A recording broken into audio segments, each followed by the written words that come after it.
الرحمن الرحیم، السلام علیکم۔ میں ہوں ظفر عثمان اور اس وقت میرے ساتھ موجود ہے محمد علی۔ ان کا تعلق مری نتیہ گری سے ہے اور ابھی اس وقت خامسہ کے طالب علم ہے، اسٹوڈنٹ ہیں درس نظامی کے، اور ان کا ختم نبوت کے حوالے سے کافی مطالعہ اور اس پہ بدینی بعد مناظرے ہوں یا اس میدان میں ان کا بڑا کام ہے۔ سب سے پہلے آپ کو ہمارے پوڈ کاسٹ میں پوچھیں گے تو سب سے ٹائم پہلے کبھی آپ نے ایسا پوڈ کاسٹ یا کوئی انٹرویو ریکارڈ کروایا ہے یا پہلی بار؟ نہیں بولا ہے پہلے اس سے پہلے نہیں. تو آپ بارے میں بتائیں کہ آپ نے کتنے مناظرے کیے یا کیا کیا کام چل رہی ہے اس وقت آپ کے سو؟ مناظرے وغیرہ تو فیس ٹو فیس تو نہیں ہو سکے. Social media? ہاں، یہ ہے کہ واٹس ایپ کے اوپر بحث و مباحثہ ہو جاتا تھا 6 سالوں میں. تو قادیانیوں کے مربی ہوتے ہیں، ادھر ادھر بیٹھے ہوتے ہیں، تو اچھے خاصے ہوئے ہیں. تعداد تو یاد نہیں ہے لیکن اچھے خاصے. مطالعہ آپ کا کتنا ہوگا؟ آپ نے کتنی کتابیں؟ ایک تو ہوتی ہے کہ شروع شوق بڑھانے کے لیے پڑھتی، تو ہوتے ہیں بکار ہے تدبیر اور مدلل کے سامنے مطالعہ ہوتے ہیں. کتنی کتابیں آپ سمجھتے ہو، کس کس کو آپ نے پڑھا ہے؟ دلیل کتابیں میں نے مولانا سرفراز خان صفدر رحمۃ اللہ علیہ کی پڑھی ہیں، اور منیر احمد علوی صاحب کی پڑھی ہیں، اللہ وسایہ صاحب کی پڑھی ہیں. پھر غور اس طرح سفیر نبوت کا کام کرنے کا شوق کیسے پیدا ہوا؟ بہت سارے میدان تھے، یہ سفر کب شروع ہوا اور یہ شوق کیسے پیدا ہوا آپ کے اندر؟ یہ اصل میں ہم 2018 یا 19 میں حفظ میں پڑھتے تھے. اس وقت ہمارے شعبان ختم نبوت کے امیر ہے، نائب امیر ہیں منیر احمد علوی صاحب، لاہور میں ہوتے ہیں، اور مولانا عبدالحنان صاحب ہیں، ادھر پنڈی میں ہوتے ہیں. یہ دونوں ادھر مدرسے میں آئے تھے، تو ان کا ایک پروجیکٹر کورس ہوتا ہے نا 1 گھنٹے کا، وہ انہوں نے کیا تھا، تو ہم بھی اس میں بیٹھ گئے. تو بس ایک وہ کورس تھا جس نے مجھے ختم نبوت کے کام کے ساتھ جوڑ دیا تھا. تو ذوق تو وہاں پہ پیدا ہو گیا تھا، لیکن پھر آگے جو میرا اپنے جو ترتیب تھی وہ تقریباً 2023 میں. تو جب آپ کہہ رہے ہیں ایک کورس ہمارا ہوا تھا، تو اس کے بعد آپ نے منظم انداز سے اس فیلڈ کو پڑھنا شروع کیا، تو پہلے سب سے پہلے آپ نے کون سی کتاب پڑھی ہے، کس کو پڑھا؟ میں نے جو یعنی کہ اس کورس کا ایک اثر بن گیا تھا کہ ذہن سازی تو ہو گئی تھی، اگر ذہن بن گیا تھا، لیکن باقاعدہ مطالعہ یہ تو جا کے شروع ہوا ہے ثانیہ کے سال میں، یعنی کہ 2023 میں. اس وقت ہم پہلی دفعہ نکلے تھے لاہور میں کورس پہ، فروری کے مہینوں میں کورس ہوتا ہے نا، آس اکیڈمی میں لاہور میں ہوا تھا. تو اس کورس سے جب واپسی ہوئی تھی تو پھر کتابیں وغیرہ پڑھی تھی، اور جو سب سے پہلی کتاب پڑھی تھی وہ اہمیت و فضیلت ختم نبوت تھی، متین خالد صاحب کتاب. ابھی جو لوگ شروع کرنا چاہ رہے ہیں وہ کہاں سے شروع کریں، کون سی کتاب پڑھیں، کس کو سنیں، کیسے شروع کریں؟ یہ شروع کرنا چاہیے. جو نئے لوگ ہیں ان کے لیے تو بہتر یہ ہے کہ بھائی پہلے تو یہ اہمیت اور فضیلت، جیسے میں نے آپ کو بتایا ختم نبوت ہے، اس طرح منیر علوی صاحب کی ایک کتاب ہے حقوق جمال مصطفیٰ، اس طرح کی جو کتابیں ہیں نا جو بندے کو تھوڑا سا حضور صلی اللہ علیہ وسلم کی محبت دل میں ڈال دیں، تھوڑا سا ذوق شوق کی طرف بندے کو لیں. اس کے بعد جو پراپر کام ہے وہ تو بندہ ساتھ ساتھ سیکھ جاتا ہے، لیکن میرے اندازے میں جو ہے نا، بندے کو اگر رابعہ تک پہنچ گیا تو اسے ختم نبوت کے جو کورسز ہوتے ہیں نا، ابھی پھر آ رہا ہے آپ کا گاڑی؟ ہاں جی، جناب نگر میں بھی ہوتا ہے، لاہور میں بھی ہوتا ہے، تو وہ کورس ایک دفعہ ضرور کر لینا چاہیے. اور اب تھوڑا اس طرف آتے ہیں کہ 1953 میں تحریک ختم نبوت جو چلی تھی، کچھ کہہ رہے ہیں اس میں 10,000 لوگ شہید ہوئے تھے یا کوئی زیادہ تعداد ہے، لاہور میں بہت زیادہ اس کا ہنگامہ ہوئے تھے. اصل میں کیا مطالبات تھے مسلمانوں کے، یا ہوا کیا تھا ایسا کہ یہ ایسا ماحول پیدا ہوا، اس کے پیچھے کیا ہو؟ 1953 کے اندر جو تحریک تھی نا، سید عطا اللہ شاہ بخاری رحمۃ اللہ علیہ کی قیادت کے اندر، تو اس کا جو بنیادی مطالبہ تھا وہ یہی تھا کہ مرزائیت چونکہ مسلمانوں کے اندر اسلام کے نام سے گھسی ہوئی ہے، تو اس کو اسلام سے الگ کرنا ہے، یعنی کہ اس کو آپ قانونی سطح کے اوپر، سرکاری سطح کے اوپر کافر ڈکلیئر کریں، تاکہ پہچان ہو سکے کہ حق کدھر اور باطل کدھر ہے. لوگوں کے ہندوستان میں بھی ہوا تھا نا، جب پاکستان میں وجود ہوا ہے کچھ بھی، اس وقت بھی شاید مسلمانوں نے مطالبہ کیا تھا کہ ان کے دینی امین کو اقلیت قرار دیا جائے، کافر قرار دیا جائے. اس کے بعد پھر 1953 میں جو ماحول بنا، اس کے بارے میں کیا؟ مطالبہ تو ہر دور میں ہوتا رہا نا، جہاں جہاں مطلب مسلمان ہوتے تھے، لیکن 1953 کے اندر چونکہ پاکستان اب بن گیا تھا نا، آپ نے کلمے کی بنیاد پہ اسلام کے نام پہ ایک ملک لیا ہے، اور وہاں پہ ہی اگر جس نبی کے نام پہ آپ نے ملک لیا ہے اس نبی علیہ الصلاۃ والسلام کی عزت و ناموس کے ساتھ غداریاں ہوتی رہیں تو یہ مسلمان کسی صورت برداشت نہیں کر سکتے. تو پھر یہ ایک حب نبی صلی اللہ علیہ وسلم کا ایک ایمانی جذبہ ہوتا ہے، اس کو لے کے لوگ نکلے تھے. پھر وقتی طور پہ تو کامیابی نہیں ہو سکی، لیکن پھر اللہ رب العزت نے ایک حقیقی کامیابی عطا کی 1974 کے اندر. شہداء 1953 تقریباً کوئی تعداد معلوم نہیں ہے، 10,000 تقریباً. 10,000 تقریباً کہنے. جی تو اس کے بعد 1973 میں جو بقیہ قرار دیا گیا، تو ان کا آپس میں کیا رابطہ ہے، کیا اثرات مرتب ہوئے قوم کے طور پر 1973 میں قاعدہ قرآنی جو کافی قرار دیا گئی 1973 میں بھی یہی مطالبات تھے. جی جب 1973 تک کتنا سفر تمام تھا، اس میں کیا مسلمانوں کے جذبات جذبات تو مسلمانوں کے ہر دور میں یکساں رہے نا، برابر رہے. کیوں کتنے شہداء ہو چکے تھے پہلے گئے. 1953 کے اندر جو شہداء کی قربانیاں تھی اصل کے اندر ان کے خون کی برکت تھی، اور انہی کا صدقہ تھا کہ اللہ رب العزت نے ایک عرصے کے بعد اس پہ ایک نتیجہ مرتب کیا نا، 1974 میں کامیابی ملی. لیکن 1974 کا جو مرزائی جو کافر ڈکلیئر ہوئے، اس کے پیچھے ایک دوسرا واقعہ تھا. جو اسٹوڈنٹ جا رہے تھے ٹرین کے اندر، تو ان کو پمفلٹ وغیرہ دیے تھے مرزائیوں نے، انہوں نے جب انکار کیا تھا پھر ان کو مارا تھا. پھر وہ ایک واقعہ سبب بن گیا تھا، پھر تحریک چلی تھی، اور اس تحریک کے نتیجے میں یہ کامیابی حاصل ہو گئی. اچھا، اب ایک کہا ہی جاتا ہے کہ 1973 میں جب اقلیت قرار دیے گئے، کافر قرار دیے گئے قبائل میں، اس کے بعد ابھی تک میں نے وہ بھی کہاں سے ہو رہی ہیں، ہر جگہ پہ ورسز جب ساتھ پیدا ہو رہے ہیں. تو کہا جاتا ہے کہ سب سے کیا وجہ ہوئی ہے، وہ کافر قرار دیے گئے کہ مسلم میں اب کیا اثرات ہوتے ہیں کہنے پر سے سب کچھ کریں. کانفرنسیں اور کورسز یہ جس تعداد میں ہو رہے ہیں نا، یہ یوں سمجھے کہ آٹے میں جیسے نمک ہوتا ہے، یہ اتنی کم مقدار کے اندر ہو رہے ہیں، ان کو بہت زیادہ ہونا چاہیے. اس کی وجہ یہ ہے نا کہ مرزائی سرکاری سطح پہ کافر تو قرار دے دیے گئے ہیں، لیکن ان کی جو توقع بازی ہے اور ان کی جو تبلیغ ہے وہ تو بند نہیں ہوئی، وہ تو چل رہی ہے، اور مسلسل لوگوں کے ذہنوں کو مفلوج کر رہے ہیں اور متاثر کر رہے ہیں. جیسے سوشل میڈیا کا زمانہ ہے تو بہت سے لوگوں کی کارگزاریاں سامنے آتی ہیں، مطلب کہ ان کا ایک دینی گھرانہ ہے لیکن اسلام چھوڑتے اور مرزائی ہو جاتے. تو اصل میں لوگوں کے ایمان کی حفاظت ہے اور اپنے ایمان کی حفاظت ہے، تو اس کے لیے ختم نبوت کی آواز لگنی یہ تو ضروری ہے. دیکھیں مطلب کا دہلی تو انگریزوں نے جب اپنی استعمال تو کیا انگریزوں کو کیا فوائد تھے اس میں، یا اس کے آنے کے بعد ان کو کیا اثر پڑا، ان کا کیا فوائد تھے اس میں، انگریزوں کے جو فائدے تھے وہ کیا. انگریزوں نے ایک سروے کیا تھا نا، وہ یہ چاہتے تھے کہ بھائی سدا مسلمانوں کے اوپر قابض بن کے رہیں انگریز. ہاں جی انگریز، اور مسلمانوں کو ہمیشہ غلام بنا کے رکھیں. تو اس کی ترتیب ان کے ذہن کے اندر اگر جنگ کی طرف جائیں گے تو ظاہری بات ہے ان کو سامنے پتہ ہے ہاریں گے، ظاہری بات. تو اسلام کی ایک اپنی پاور ہے مسلمانوں کی، تو مسلمانوں نے جنگ کے میدان میں کبھی ان سے مار نہیں کھائی. انہوں نے مختلف چالیں چلیں. ان کے اندر ایک رپورٹ تھی جس کا متن یہ تھا اور حاصل یہ تھا کہ بھئی ان لوگوں کے دلوں سے حضور علیہ الصلوۃ والسلام کی محبت نکال دو، ٹھیک ہے، اور پھر ایسا بندہ لے کے آؤ جو جہاد کی حرمت کا فتویٰ دے دے اور کہے کہ آج کے بعد جہاد حرام ہے. اس کے لیے انہوں نے دیکھا یہ کام کون کر سکتے ہیں. تو جب انہوں نے اس پہ سرچ کی تو انہیں پتہ چلا کہ یہ جو حلال اور حرام کے احکامات ہیں ان کو تبدیل کرنا یہ تو نبی کا کام ہوتا ہے.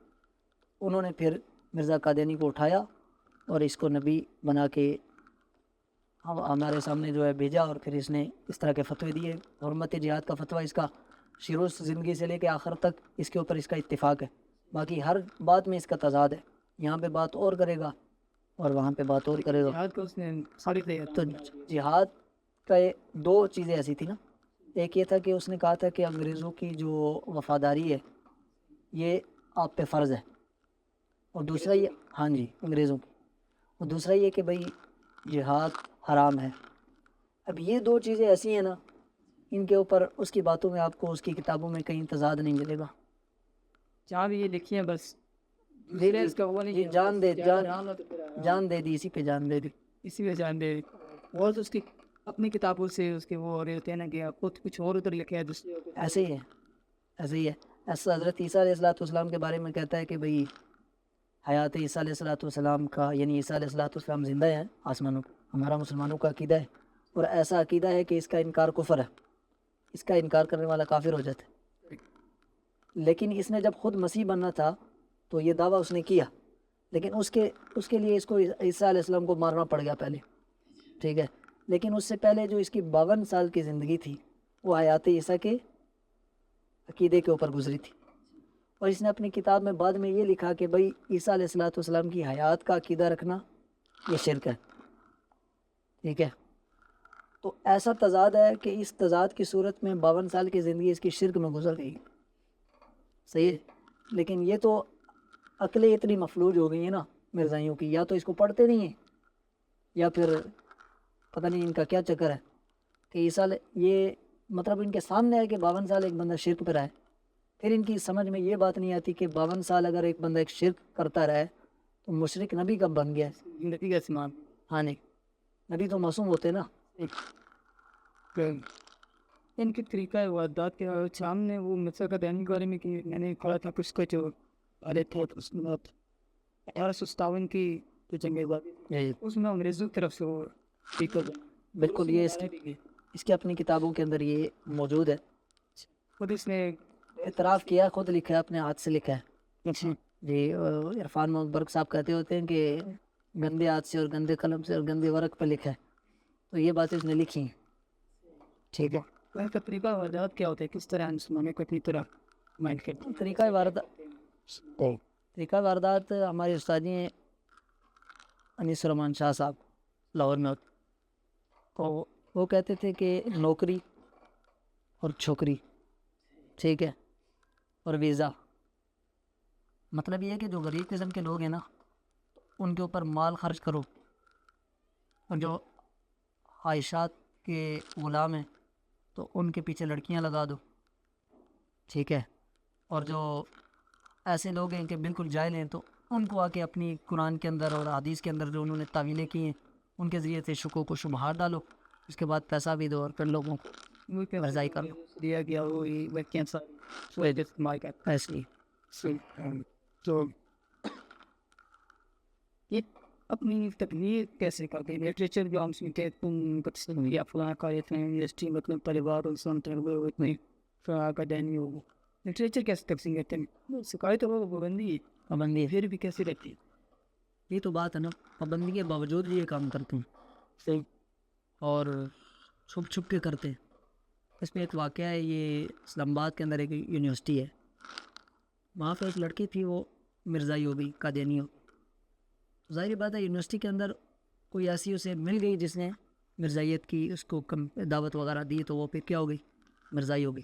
پھر وہ گھر گئی اور 80 سال اپنی دادی کو اس نے مرزائی کیا، 80 سال کی دادی 80 سالہ دادی کو جس نے سارے 80 سال کی زندگی اسلام کے اوپر گزاری تھی، صحیح، تو وہ 80 سالہ دادی اس نے مرزائی کر دی۔ پھر اس دادی کو ویزا لے کے دیا کینیڈا کا کہ وہاں پہ جا کے مرزائیت کی تبلیغ کر۔ 80 سال کی دادی کینیڈا سے ویزا دے دے کہ ہم ساری تبلیغ کریں، وہ 80 سال کی کیا تبلیغ کریں گی؟ بس یہی تو لمحہ فکریہ ہے نا۔ ان کے جو مناظرے ہوتے ہیں ان میں زیادہ تر ان کا کس سوالات کے عوام سے اگر آپ زیادہ کس سوالات کو کاری جاتے ہیں کہ یہ سوال پوچھتے ہیں اس پہ زیادہ اعتراض کرتے ہیں؟ یہ اصل میں قرآن پاک کی آیتیں اٹھائیں گے اور ان کے اندر تعویلیں کریں گے، منمانی ترجمہ، منمانی تفسیر کریں گے، تشریح کریں گے، کسی مفسر کے قول کو مانیں گے نہیں، ٹھیک ہے، کیونکہ کال کی جتنا فصل کسی کو نہیں مانیں گے، اپنی یعنی کہ ضد اور ہٹ درمی پہ ہوتے نا، تو مطلب یہ نہ ماننے کی رٹ ہوتی ہے، اور مناظروں کے اندر مرزا غلام محمد قادیانی کی جہاں پہ کتابوں کا تذکرہ آ جاتا ہے، آپ اگر مرزا کی کتاب سے ان کو حوالہ دے دو گے ان کے مربیوں کو، تو بس گئے، بھاگ جائیں گے، آپ سے بات ہی نہیں کریں۔ پوری نہیں پڑی ہوئی جیسے آپ نہیں، اصل میں مرزا قادیانی کا جو بھیانک چہرہ ہے نا، اس کی کتابوں سے آیا ہوتا ہے۔ ہاں جی، تو جب مرزا غلام محمد قادیانی کی کتاب سے آپ حوالہ دو گے تو ظاہری بات ہے وہ تو گالی ہوگی جو اس نے دی ہوگی کسی کو، صحیح ہے، یا اس نے جھوٹ بولا ہوگا، انہی چیزوں سے اس کی کتابیں بھری ہیں۔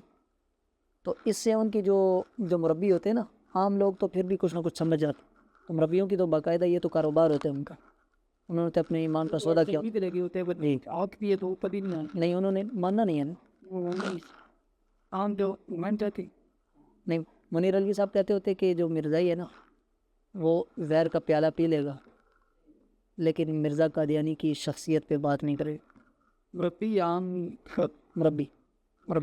عام لوگ کتنے عام بھی جو ہارڈ درم ہوتے ہیں اور جو پیسہ لے رہے ہوتے ہیں، یعنی کہ ایمان انہوں نے بیچ دیا ہوتا ہے، تو وہ بھی ان کا بھی یہی طرز ہوتا ہے۔ لیکن جو ایسے لوگ ہوتے ہیں جو شکوک و شبہات کا شکار ہوتے ہیں، زیادہ پکے نہیں ہوتے، ان کو جب آپ مرزا غلام محمد قادیانی کی کتابوں سے اس کے حوالہ جات دکھائیں گے اور وہ پڑھیں گے، تسلی کریں گے، تو اس کا نتیجہ یہ ہوتا ہے کہ وہ دوبارہ سے مسلمان ہو جاتے۔ آپ نے یا آپ کے جتنے بھی طالبات جو کام کر رہے ہیں پھر ڈیوٹی، کتنے لوگوں کو اس طرح عام لوگوں کو جس کو بھی اس دعوت سے رسول اللہ نے اس طرح مسلمان واپس کیا ہو صبح کے دینی ہوگی؟ ہمارا جو کام ہے یہ تو پر گزاری ہو جی، اور میرے ساتھ ایک میرا دوست ہوتے ہیں، آپ شاید اس کو جانتے ہیں، تو اس نے ماشاءاللہ تقریباً 70 یا 75 تک کی ایسی تعداد ہے کہ جس کے اندر لوگوں کو توبہ کروائی ہے اور دوبارہ اسلام کی طرف لے کے آیا ہے، کتنے انہیں دلائل سے۔ کتنے کا ہوئے؟ یہ کام اس نے گزشتہ سال رمضان سے شروع کیا تھا، یعنی کہ ابھی سال پورا نہیں ہوا، مطالعہ پہلے کیا تھا رمضان میں کام شروع کیا ہے کیا؟ مطالعہ اس نے پہلے کیا۔ ظاہری بات ہے آپ کے پاس مطالعہ ہوگا تو اس کے بعد آپ بات کر سکتے ہیں۔ پہلے میں آپ کیا پڑھتی ہیں ان کی کس چیز کے دلائل پکے ہو گئے سنا پر آپ جیسے طریقے جی ہاں، وہ ایک کتاب ہے، ظاہری بات ہے مرزا غلام محمد قادیانی کے حوالے دو۔ اچھا، اس کی جو کتاب ہے وہ کتنی جلد میں وہ تقریباً 22 جلدیں ہیں، لیکن یہ مختلف کتابوں کا مجموعہ ہے۔ اس نے جو اپنی زندگی کے اندر کتابیں لکھی ہیں نا، یا جو رسالے وغیرہ لکھے، ان سب کو انہوں نے جمع کیا اور ایک انعام دے دیا، روحانی خزائن۔ صحیح، تو جب آپ ترین دیتے ہیں تو آپ کو کہتا اس روحانی خزائن کتاب کو پڑھتے ہیں یا غیر سے کسی کے استعمال؟ نہیں، روحانی خزائن۔ ان کی کتابیں آپ کو کام ایسے رکھتے ہیں عام تو مارکیٹ میں تو نہیں، مارکیٹ وغیرہ میں بہت مشکل ہوتی ہے کہ یہ ان کی کتابیں مل جائیں، لیکن چونکہ سوشل میڈیا کا دور ہے، PDF وغیرہ ان چیزوں پہ مل جاتی، تو ظاہری بات ہے آپ جب کسی مرزائی کو دیں گے نا حوالہ، تو آپ تو PDF سے دے رہے ہیں، لیکن 80% چانس یہ ہوتے ہیں کہ مرزا کی کتابیں اس کے پاس ضرور ہوں گی۔ وہ الگ بات ہے کہ پڑھتے نہیں ہیں، جب پڑھتے ہیں نہیں لائبریری میں پڑھی ہوتی، عام وہ اس طرح کتابیں مارکیٹ میں بیچتے ہیں کہ بیچتے ہیں عام مارکیٹ میں ان کے پاس بس ان کا خاص ترتیب ہوتی ہے نا، تو اس کے اوپر یہ چلتے ہیں، جن لوگوں کو لیتے ہیں ان کی پھر ذہن سازی بھی تو کرتے ہیں نا ساتھ ساتھ، صحیح پکا ہی لیتے ہیں، ایسے تو چھوڑ تو نہیں دیتے۔ کس شعبے کے لوگ ان سے متاثر ہوتے ہیں؟ یہاں پہ شعبے کی بات نہیں ہو سکتی، گزشتہ تقریباً 3 سے 4 ہفتے پہلے کی بات ہے، گجرات کے ایک شخص تھے جو کہ عالم دین تھے، عالم دین تھے، پورا درس نظامی کیا ہوا تھا، لیکن شکوک و شبہات کا شکار ہوئے اور قادیانی ہو گئے۔ 8 سال تعریف 15 شبہات ہوگی تھی اس میں، بس 8 قادیانی ہو گیا۔ پھر یہی لڑکا جس کا میں نے تذکرہ کیا ہے آپ کے سامنے، اسی کے ہاتھ پہ وہ دوبارہ سے انہوں نے توبہ کی۔ جب اس کی وجہ کیا بنتی ہے، یہ اصل پوائنٹ ہے کہ بھائی آپ نے کہا نا کہ کس شعبے کے لوگ، تو شعبہ کوئی مختص نہیں ہے، یونیورسٹی کے، کالج کے، مدرسے کے عام لوگ کوئی بھی متاثر ہو سکتے ہیں، کوئی بھی متاثر ہو سکتے ہیں۔ ایک تو میں نے آپ کو بتایا نا کہ نوکری چھوکری اور یہ چیزیں ان کی چلتی ہیں، تو ظاہر بات ہے وہ جو خواہشوں کے غلام ہوتے ہیں ان کے اوپر یہ والا حربہ استعمال ہوتا ہے. لیکن جو بنیادی وجہ ہے نا وہ یہ ہے کہ ختم نبوت کا علم نہیں ہوتا، پہلی وجہ، اور دوسری وجہ یہ ہے کہ مرزائیت کے بارے میں کچھ نہیں جانتے. دو وجہ جانتے نہیں ہے پھر بھی اس کو مان رہے ہیں، اس کو ہماری بتاتا ہوں نا.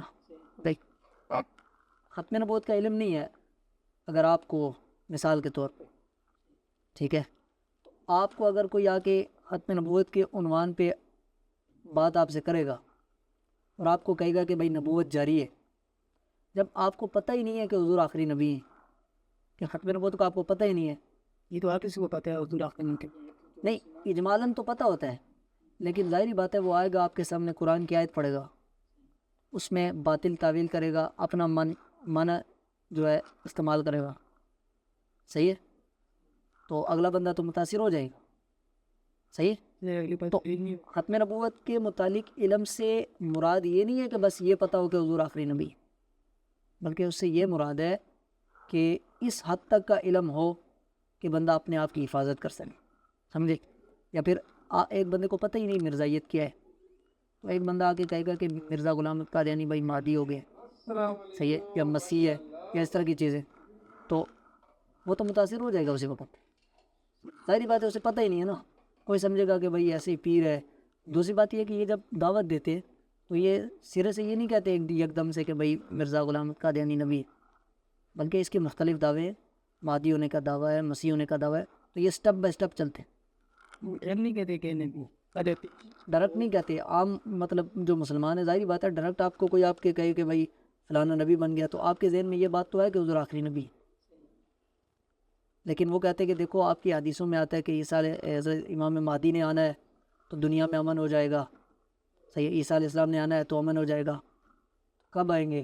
آپ کہتے ہیں کہ بھائی حدیثوں میں آئے لیکن آئیں گے آخری دور میں. کہتے ہیں دیکھو جی قادیان میں تو آ گئے. یہ میوزی اور اس کا کیا ہے؟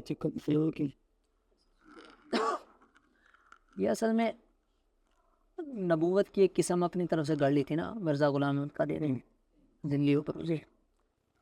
ذل سائے کو کہتے ہیں نا، سایہ، کہ بھائی ایک چیز پہ کسی چیز کا سایہ پڑ گیا تو بس وہ سائے کے نیچے آ گئی، ٹھیک ہے. وہ کہتا ہے. اور بروز میں ابھی بتاتا ہوں آپ کو. پہلے یہ بروز آپ نے ہندوؤں کا عقیدہ سنا ہوگا نا، تناسل ارواح کا، کہ بھئی ایک بندہ کا ایک جنم ہے اور دوسرا جنم ہے، تیسرا جنم ہے، بندہ ایک ہی. ہم نے اب سمجھیں، مرزا غلام احمد قادیانی نے کہا کہ بھئی نبوت کی ساری قسمیں بند ہو گئی، ختم ہو گئے، نبوت کی ایک قسم باقی ہے. وہ کیا قسم ہے؟ کہ حضور علیہ السلام کی کوئی اتنی اطاعت کرے، اتنی پیروی کرے کہ حضور علیہ السلام کی مہر سے وہ نبی بن جائے گا، اطاعت کی وجہ سے، اطاعت کی وجہ سے. پھر مرزا نے اپنی کتاب میں کہا ہے کہ نعوذ باللہ من ذالک، قرآنی خزائن کے اندر، کہ میں بھی عینی ہی محمد ہوں، کہ حضور مطلب یہ ہے کہ مکہ میں جو حضور آئے تھے میں وہی واپس آ گیا ہوں. عام مفہوم آپ یہ سمجھے. تو یہ اس نے یہ گھڑی ہے کہ بھائی اطاعت سے جو نبوت ملتی ہے نا اس کو کہتے ہیں ذلی بروزی نبی. تو ایک نبوت کی پہچان کیسے ہوتی ہے؟ کیسے پہچانی ان کو؟ ان کی کوئی خاص پہچان نہیں ہے، لیکن کتابوں کے اندر یہ کہ ایک ہی انگوٹھی پہنتے ہیں جس کے اوپر لکھا ہوتا ہے علیہ اللہ بکافٍ عبدہ. نہیں ہر تو نہیں پہنتا، لیکن یہ مطلب یہ استقرا اس کو سمجھ لینا کہ جزیات پہ یہ لگتا ہے، صحیح ہے، کل پہ تو نہیں ہے یہ حکم، لیکن بعض لوگ کرتے ہوں گے، لیکن اکثریت کرتی ہے بلکہ، صحیح ہے. تو ایک تو یہ، دوسرا ان کی عورتیں کا جو نقاب ہوتا ہے نا وہ ناک سے نیچے ہوتا ہے، ناک نہیں ڈھانپتی ہیں، ٹھیک ہے. پھر قائد اعظم کیا یہ پہنتے ہیں، آپ نے کہیں دیکھے ہوں لندن میں یا اس طرح. ویسے اگر عام طور پہ اگر آپ کو کوئی کہے نا مرزائیت کی پہچان ظاہری اعتبار سے تو نہیں ہو سکتی، کیونکہ 5-6 جو ٹخنوں سے ان کے بھی اوپر ہیں، داڑھی ان کی بھی ہے، پگڑی ان کی، ہاتھ میں تسبیح اٹھائی ہوئی ہے. عام طور سے تو ایسے لگتا ہے جیسے مسلمانوں کا کوئی عالم جا رہا ہے. کسی کو کہتے ہیں نا دھوکہ. دیکھیے آپ اگر کہیں بیٹھے ہوئے ہیں اور شراب بیچ رہے ہیں، صحیح ہے، آپ نے دکان کے اوپر لکھ دیا کہ بھائی دودھ دستیاب ہے، ہاں نہیں، تو دودھ کا لیبل لگا کے شراب بیچ رہا، سمجھے. خنزیر اور کتے کا گوشت بیچ رہے ہیں اور جناب بکری کا لیبل لگائیں، تو یہ کیا چیز ہے؟ دھوکہ ہے نا. اسلام کا لیبل لگائے، اندر کفر ہے سارا. تو ان کی کوئی عبادت گاہیں یا کیا ہے؟ عبادت گاہیں نہیں کیسے ہیں؟ عبادت اپنی کیسے عبادت گاہوں کو یہ مسجد کہتے ہیں اپنی. ہاں جس طرح ہماری ہماری وہ الگ بات ہے کہ ہمارے ملک میں ان کے اوپر پابندی ہے کہ بھئی اپنی عبادت گاہ کو مسجد نہیں کر سکتے، یعنی شاعر اسلام استعمال نہیں کر سکتے. ہاں جی، لیکن باہر ملکوں میں تو یہ ہوتا ہے. میرے مظاہرین نے اپنی مساجد نہیں. ہاں جی، طاہر عبدالرزاق صاحب مصنف ہے کتابوں کے، انہوں نے ایک چھوٹی سی ایک عبارت لکھی ہے نا اپنی کتاب میں. اس کو یوں سمجھے نا، وہ کہتے ہیں ایک بندہ نکلا ہے اور اس نے نماز پڑھنی ہے، ٹھیک ہے، راستے میں جا رہا ہے ڈرائیو کرتے کرتے، اسے ایک عمارت نظر آتی ہے، اس پہ لکھا ہوا آتا ہے گردوارا. تو یہ کس کی عبادت گاہ ہے؟ سکھوں کی. تو وہ دیکھتے ہی سمجھ گیا کہ بھئی یہ مسلمانوں کی عبادت گاہ نہیں ہے، یہاں پہ میں نے نماز نہیں پڑھنی. آگے نکل گیا، یہ عمارت نظر آتی ہے، کہتے ہیں لکھا ہے جی چرچ ہے، سمجھ گئے. آگے نکلا ہے جی مندر ہے، سمجھ گئے. لیکن ذرا تھوڑا سا آگے نکلتا ہے تو ایک عمارت ہے، اس کے بڑے بڑے مینار ہیں، گنبد بھی بنا ہے. تو گاڑی پارک کی اندر چلا گیا، چلو نماز پڑھ لیتے. سمجھے، نماز پڑھ لی. اندر پگڑی والے داڑھی والے حضرات بیٹھے ہیں. نماز پڑھنے کے بعد جب ملاقات ہو گئی، یا باتوں باتوں میں جب انہوں نے کہا کہ بھائی امام مہدی کا آپ انتظار کر رہے ہیں، وہ تو آگے قادیان میں. اب اس بندے کو جا کے پتہ چلے گا کہ جب اس نے کچھ اجمالی پڑھا ہوگا، مطالعہ وغیرہ کیا ہوگا، کچھ نہ کچھ چیزیں پتہ ہوگا، پھر اس کے ایمان کے بچنے کی کیا ہو سکتی ہے، کوئی صورت ہو سکتی ہے. تو یہ دھوکہ ہے، کچھ نہیں. یہ دھوکہ ہے. اور کچھ نہ پر اس کی کہتا ہے کچھ نہ پڑھا ہو تو این ممکن ہے کہ ہو سکتا ہے کہ گمراہ ہو جائے. اور سب سے کہ کیا ہے قائد کہ وہ کہہ رہے ہیں کہ آگے کے دھیان میں حضرت عیسیٰ علیہ السلام کے متعلق اصل میں بات وہی آ گئی نا، جہاد منسوخ کرنا ہے. حدیثوں میں آتا ہے کہ عیسیٰ علیہ السلام جب آئیں گے تو ظاہری بات ہے امن کا دورہ ہو جائے گا، تو اس وقت پھر جہاد کی ضرورت نہیں رہے گی نا، تو جہاد منسوخ ہو جائے گا. اس نے دیکھنا تھا کہ بھائی جہاد منسوخ تو کرنا ہے، کرنا کیسے ہے، سمجھے. اس کے لیے پھر وہ عیسیٰ بن گیا، مسیح بن گیا، اور کہا کہ بھائی میں مسیح موعود ہوں، جس کا کیا ہوا ہے، حدیثوں کے اندر بشارت آئی ہے. عقیدہ امت مسلمہ کا 1400 سال کا یہی ہے کہ عیسیٰ علیہ السلام آسمانوں پہ زندہ ہیں، ان کا رفع ہوا ہے زندہ حالت میں، اور زندہ حالت میں اتریں گے، ان کا نزول بھی ہوگا. رفع نزول عیسیٰ علیہ السلام، حیات عیسیٰ علیہ السلام کا عقیدہ ہے. میں نے آپ کو شروع میں بتایا کہ 52 سال اس کا بھی یہی عقیدہ تھا، بعد میں کہہ دیا کہ یہ شرک ہے، سمجھے. تو ان کا ایک عقیدہ یہ کہ عیسیٰ علیہ السلام زندہ نہیں ہے، وفات پا گئے، اور عیسیٰ جس کے آنے کی بشارت ہے وہ مرزا غلام قادیانی.